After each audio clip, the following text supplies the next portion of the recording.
যেদিন তুমি ডাক দেবে মোরে, তোমার শীতল কোলে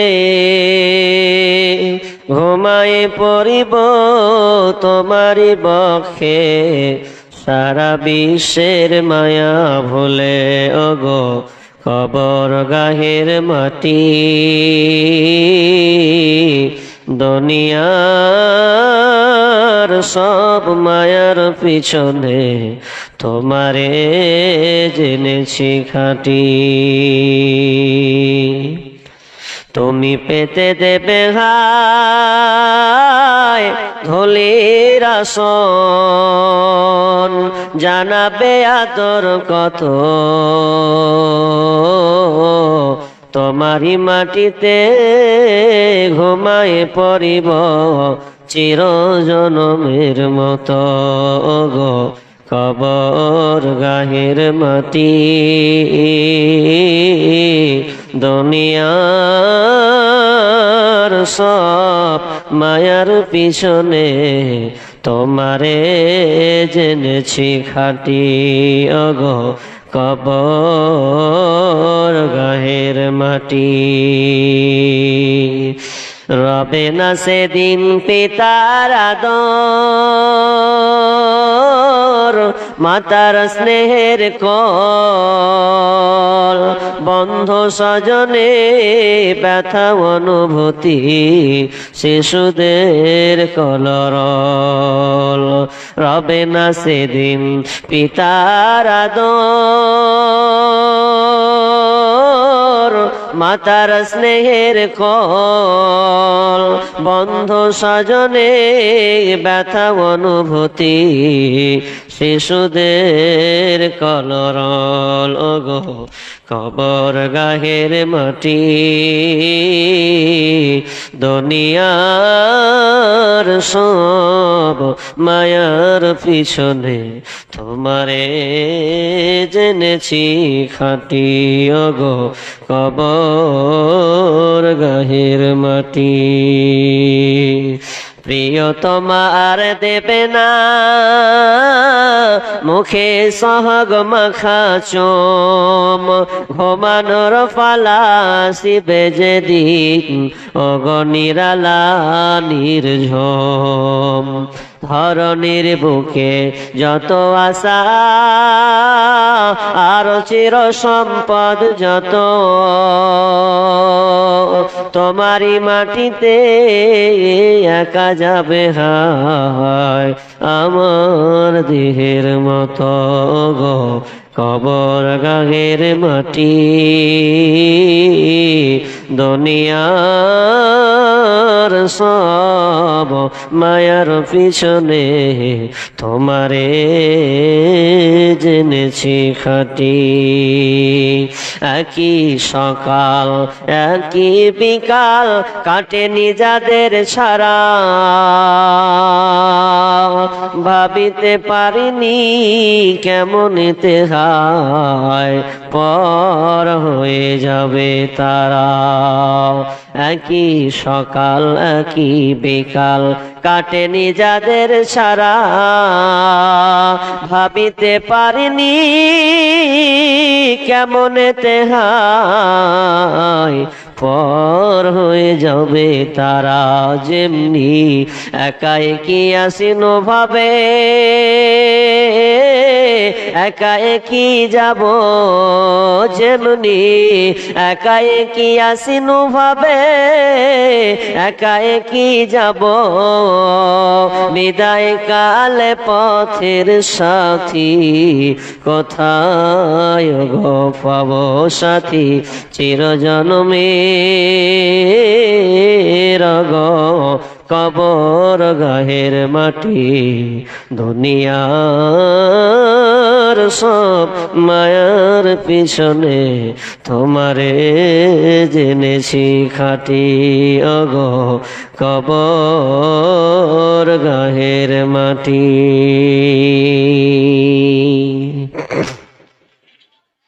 উপস্থিত সম্মানীয় সুযোগ্য আজকের অত্র সভার সভাপতি মঞ্চ উপবিষ্ট আকাশের সাদৃশ্য আলেম ওলামাবৃন্দ এবং দূরদূরান্ত থেকে আগত অতিথিবৃন্দ, আমার সম্মুখে বসে থাকা দিনদার ইমানদার মুমিন ভাই সকল এবং পর্দার অন্তরালের প্রজেক্টের মাধ্যমে দেখনে ওলি মা ও বোনেরা, প্রথমে সেই মহান মনিবের দরবারে প্রশংসা করব যে মহান মনিব আমাদেরকে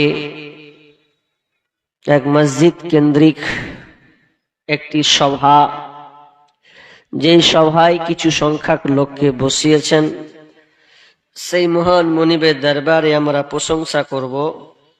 আমরা সকলে বলি আলহামদুলিল্লাহ। অতঃপর শান্তি বর্ষিত হোক সকল নবীদের উপর, বিশেষ করে শেষ নবী জনাবে মুহাম্মদুর রাসূলুল্লাহ, বলুন সাল্লাল্লাহু আলাইহি ওয়াসাল্লাম। আমার সময় কম, ওই জন্য আমি শর্টকাটে খুব কিছু কথা আপনাদের বলবো। আমি মহাগ্রন্থ আল কোরআন থেকে কয়েকটি আয়াত পড়েছি এবং ছোট্ট একখানা হাদিসের নববী পাঠ করেছি। আয়াত এবং হাদিসকে সামনে রেখে আমার আজকের আলোচ্য বিষয় ইসলামে নারীদের অধিকার। ইসলাম নারীদের ব্যাপারে কি বলে, এই ব্যাপারে খুবই গুরুত্বপূর্ণ কিছু কথা, কিছু আয়াত, তারপরে কিছু ঘটনা, কিছু উদাহরণ দিয়ে আজকে আমার বিষয়কে সমাপ্তি টানবো ইনশাআল্লাহুল আজিজ। ওমা তৌফিক ইল্লা বিল্লাহি তাওয়াক্কালতু ওয়া ইলাইহি উনীব। তবে মাগরিবের পর তো লোক শ্রোতা কম, তবে লোক স্টেজে নাই, কিন্তু বাইরে ঠিকই আছে। আজকালকার জালসাগুলো যদি মেলা মুক্ত করা হয় তো দেখা যাবে যে লোক ইনশাআল্লাহ আসবেই। কিন্তু আমাদের ভুল ধারণা, অনেক কমিটিরা বলে না যে মেলা যদি না হয় তো মনে হয় জালসা মানাবে না, এটা ভুল ধারণা। বরঞ্চ আপনি জালসার যদি মেলা করে দেন তাহলে এটা আরো শয়তানের আখড়া হলো, আরো স্টেজে আসবে। একদিকে কোরআন হাদিসের আলোচনা হবে আর একদিকে শয়তানিক কার্যকলাপ হবে, তাহলে বুঝুন তো মানুষ তো এমনিতেই শয়তানমুখী বেশি, ওকে ডেকে ডেকে নিয়ে আসতে হয়। এরপরেও দেখা যাচ্ছে ও স্টেজের বাইরে গিয়ে বাদাম খাচ্ছে আর পাঁপড় খাচ্ছে আর জিলাপি খাচ্ছে, আর নিয়াত বেঁধে নিয়েছে আজকে, নামাজের নিয়াত নয়, ওর নিয়াতও বেঁধে নিয়েছে, সেলিকাকে নিয়ে ঘুরবে আজকে, এটা ওর নিয়াত বাঁধা।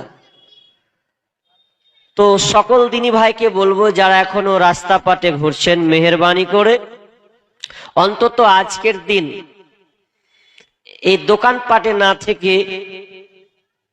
কিছু সময়ের জন্য হলেও আজকে স্টেজের সামনে এসে বসুন। অনেক সময় আছে ঘোরার, আজকে ঘোরার দিন নয়। মেহেরবানি করে আমি যুবক ভাইদেরকে বলবো, এখনো যারা রাস্তাঘাটে ঘুরছেন, আমি নরম ভাবেই বলছি, বিদেশি মেহমান তো, ওই জন্য বলছি, বাপজিদেরকে বলবো চায়ের দোকানের আড্ডা না দিয়ে একটু এসে বসেন, কোরআন হাদিসের আলোচনা শ্রবণ করুন এবং নিজের জীবনটাকে একটু পরিবর্তন করুন। জায়গা আমি যে বিষয়টা ধরেছি, বিষয়টা হচ্ছে ইসলামী নারীদের অধিকার। কারণ আজকালকে বুদ্ধিজীবীরা বলছে যে নারীদেরকে এখন মর্যাদা দেওয়া হচ্ছে না, মেয়েদেরকে কিছু অধিকার দেওয়া হোক। কি অধিকার দেবে? মেয়েরা যাতে রাস্তা ওরা চাকরি করে, ওরা যেন ফুলিয়ে চলতে পারে, ইত্যাদি ইত্যাদি তাদের দ্বারা যেন হয়, এ নিয়ে বর্তমান বুদ্ধিজীবীরা তারা বলছে নারীদেরকে অধিকার দেওয়া হোক। অথচ কোরআন নারীদেরকে অধিকার দিয়েছে। আপনি যদি তালাশ করেন বুদ্ধিজীবীর যা বুদ্ধি, তার চাইতে কোরআন অনেক গুণ বেশি নারীকে সম্মান দিয়েছে।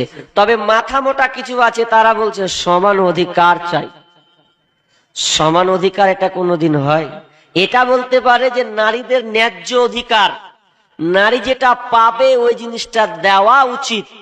তারা মাহরুম হয়ে যাচ্ছে, পিছিয়ে যাচ্ছে। ইসলাম ফলো করুন, হাদিসকে স্টাডি করুন, ইসলাম কি বলে আপনি নারীদের ব্যাপারে পেয়ে যাবেন। তবে কথা হচ্ছে ইসলামের নারীদের অধিকারের কথা বলতে গিয়ে আপনাকে কিছু অসভ্যতার কিছু কথা বলতে হবে, নইলে তো আপনি বুঝতে পারবেন না যে ইসলাম কি দিয়েছে। ইসলাম কি দিয়েছে জানবেন না। প্রথমে আপনি নেন ভারতীয় অসভ্য বা ভারতীয় জাহেলিয়াত কেমন ছিল, এর প্রেক্ষাপট কেমন ছিল। ভারতবর্ষে মেয়েদের সম্মান ছিল না। আপনি ইতিহাস খুলুন, ভারতবর্ষে এমন একটা সময় ছিল যে মেয়েদেরকে সম্মান দেওয়া হতো না। বরং শুধু তাই নয়, সবচাইতে নিকৃষ্ট একটা প্রথা ছিল, যার নাম হচ্ছে সতীদাহ প্রথা। ছিল কি ছিল না? সতীদাহ প্রথা। এই প্রথা কত মারাত্মক, কত জেন্ডারেন্স, মানে কত পাওয়ারফুল ছিল যে তার স্বামী যদি মারা যায় তাহলে ওই মহিলাটাকে, ওই মেয়েটাকে স্বামীর সঙ্গে চিতায় আগুনে তাকে জ্বালিয়ে দেওয়া হবে। ইতিহাস খুলে দেখুন আপনি, রাজা রামমোহন রায় কালে, আপনি রাজা রামমোহন রায়ের জীবনী ইতিহাস একটা খুলুন, তাহলে ওখানে আপনি দেখতে পাবেন যে রাজা রামমোহন রায় একটা রাস্তা দিয়ে যাচ্ছেন, যেতে যেতে যেতে যেতে তিনি দেখতে পেলেন যে একটা পুরোহিতের 450 জন স্ত্রী। কটা বললাম? 450টা স্ত্রী। রাজা রামমোহন রায় ওখান থেকে দেখছেন, আহারে, সামান্য একটা স্বামীর মারা যাওয়ার কারণে 450 জনকে একসাথে বেঁধে রাখা হয়েছে, বিশাল বড় গর্ত খনন করা হয়েছে, তাকে ওই স্বামীর সঙ্গে 450 জনকে চিতায় জ্বালিয়ে দেওয়া হবে। রাজা রামমোহন রায় কিছু বলতে পারলেন না, কারণ সেটা সেই সময় চলছে, এটা আইন পাস হয়েছে, কোন তার পথঘাট নাই। রাজা রামমোহন রায় তিনি কন্দন কণ্ঠিত হয়ে নিজেকে দুঃখ বেদনা নিয়ে বাড়ি চলে গেলেন এবং তিনি ধর্মগ্রন্থকে রিসার্চ করতে লাগলেন। হিন্দু থেকে শুরু করে, খ্রিস্টান থেকে শুরু করে, ত্রিপিটক থেকে শুরু করে যত গ্রন্থ আছে, এরপরে ইসলামকে তিনি তালাশ করলেন। 16 বছর ধরে তিনি গবেষণা করলেন। গবেষণা করার পর তিনি দেখলেন এই সতীদাহ প্রথা, এর মতন জঘন্য, বর্বর, নোংরা প্রথা পৃথিবীতে আর নাই। কোন ধর্ম এ কথা বলে না, এত জঘন্য প্রথা। তখন তিনি কি করলেন যে এই আইনটাকে বাতিল করতে হবে, এই জন্য তিনি লড়াই করলেন, কলকাতায় চলে গেলেন। লর্ড উইলিয়াম বেন্টিং এর কাছে বলা হলো 1829 সনে সেটাকে খারিজ করা হলো যে এই সতীদাহ প্রথাকে বাতিল করতে হবে। তিনি যে কত কষ্ট করেছেন এই সতীদাহ প্রথাকে দূর করার জন্য। আপনাকে ভারতীয় অসভ্য নেচার আপনাকে দেখাচ্ছি যে রাজা রামমোহন রায় যখন প্রতিবাদ করলেন, তার মা তারিণী দেবী বলছেন তোকে বাড়িতে রাখা যাবে না, তুই বাড়ি থেকে বের হ। কেন? তুই কেন এটা আন্দোলন করতে গেলি, তোর কি দরকার? তো বলছে আমাকে বাড়ি থেকে বের করে দিলেও কোনো উপায় নাই। বাড়ি থেকে বেরিয়ে গেলেন, জায়গা জমি পর্যন্ত তাকে ত্যায্য পুত্র করে দেওয়া হলো। রাজা রামমোহন রায়কে তার মা ত্যায্য পুত্র করে দিলেন যে তুই বাড়ি থেকে বের হ, তোর কোনো অংশীদার এখানে, কোনো তোর অংশ নাই, আর তুই আমার সন্তানও নাই। তিনি কিছু পরোয়া না করেও তিনি কষ্টের উপরে এই সতীদাহ প্রথাকে দূর করেছিলেন। শুধু তাই নয়, এই ভারতীয় অসভ্য, আপনি ইতিহাস খুলুন, কত নিকৃষ্ট সময় ছিল, অন্ধকার যুগ ছিল, যে একটা মেয়ে যদি বিবাহ হতো তাহলে সে পর্যন্ত নিষ্কৃতি পেত না। এই জন্য তারা রমণী যারা, মনীষী যারা, তারা হিসাব করলো যে একটা মেয়ের যদি বিবাহ হয় তাহলে ওই মেয়েটাকে কি করতে হবে, অন্তত বাঁচা যাক, ওকে তো ধর্ষণ করছে মানুষ, তাহলে ওকে একটা সেদুর লাগানো যাক। তার একটা সিদ্ধান্ত নিল যে তার কপালে সেদুর লাগিয়ে দাও, তাহলে মানুষ জানবে যে এই মেয়েটার বিবাহ হয়েছে। আর স্বামী যদি মারা যায় আবার সে সেদুরটাকে মিটিয়ে দেবে। এই মনীষীরা আবিষ্কার করলো এই সেদুরটা, যাতে মানুষ জানতে পারে যে এই মহিলার বিবাহ হয়েছে। দুঃখ লাগে, এই কত নোংরা যে ছিল তার বলার কথা নয়। এই সতীদাহ প্রথা এত নোংরা ছিল, পাস হলেও, এরপরেও এই আইনটা বন্ধ হলেও এরপরেও তাদেরকে কোনো সম্মান দেওয়া হয়নি। বাপের কাছ থেকে কোনো জমি, সে ওয়ারিসের সম্পদ সে পায়নি। বরঞ্চ ওই মেয়েটা বাঁচতে পেরেছে, যদি তার 3-4টা সন্তান হয়েছে তাহলে ওই ছেলের মুখ দেখে তার পাস হয়ে গেছে। তাদের ধারণা, তাদের আকীদা বলছে স্বামী যদি মারা যায় তাহলে জানতে হবে ওই মেয়ে কুলক্ষণী, ওই জন্য ওকে চিতায় জ্বলিয়ে দিতে হবে, সে বিবাহ করতে পাবে না। একাধিক ভগবান হতে পারে কিন্তু একাধিক স্বামী হতে পারে না, এটা তাদের আকীদা। এটা গেল কি? এটা গেল ভারতীয় আপনাদের কালচার দেখালাম কত জঘন্য ছিল। আপনি খ্রিস্টান ইউরোপীদের দেখবেন, খ্রিস্টান ইউরোপীদের দেখবেন, ওরা তো আবার আরো খারাপ। ওরা বলছে যে মেয়েরা হচ্ছে কি, যে মেয়েরা হচ্ছে এই শয়তানের পথ সূচনা, জাহান্নামে যাওয়ার সূচনা, পাপের সূচনা হচ্ছে নারী, নারীরাই প্রথম দায়ী। কেন? যে আদম আলাইহিস সালামকে ফল খাওয়িয়েছিল মা হাওয়া। এটা কে বলছে? এটা বাইবেল বলছে। বাইবেল বলছে যে মা হাওয়াই প্রথম আদম আলাইহিস সালামকে ফল খাওয়ার জন্য তাকে প্রথম উস্কানি দেওয়া হয়েছিল, তারপরে খেয়েছে। কোরআন বলছে তারা দুজনাই অপরাধী, দুজনেই তারা খেয়েছে, দুজনাই অপরাধী। কিন্তু বাইবেল বলছে না, মা হাওয়া হচ্ছে অপরাধী। এবং তারা বলে যে ঈসা আলাইহিস সালাম বিবাহ করেননি, এই জন্য মনীষীরা বলে আমরাও বিবাহ করব না। যারা খ্রিস্টান পাদ্রী তারা বলে আমরাও বিবাহ করব না, কারণ ঈসা নবী বিবাহ করেননি, এই জন্য করব না। কিন্তু তারা জানেন জেনায় লিপ্ত হতো, মেয়েদেরকে উপভোগ করত, মেয়েদেরকে একাধিক 100 মেয়েকে নিয়ে তারা ঘরে আনন্দ ফুর্তি করত, কিন্তু বিবাহ করত না। শুধু তাই নয়, শুধু মেয়ে যদি মেন্স হয়, পিরিয়ড হয়, তাহলে ওই মেয়েটাকে বলতো একে রাখা যাবে না, পচা, একে রাখা যাবে না, কারণ এ হচ্ছে নোংরা, এখন ওকে এক কোনায় দূরে প্রান্তে ফেলে চলে আসতে হবে, ফেলে চলে আসতে হবে। তবে যখন পিরিয়ড ভালো হবে, মাসিক বন্ধ হবে, 7 দিন ওভার হবে, তখন আবার বাড়িতে আসতে পাবে, তার আগে আসতে পাবে না। কিন্তু ইসলাম কত সুন্দর। মা ঈসা বলছেন, হাদিসটা আছে আমি ছন্দে বলছি, যে আল্লাহ রাসূল বিবিদেরকে কত ভালোবাসতেন।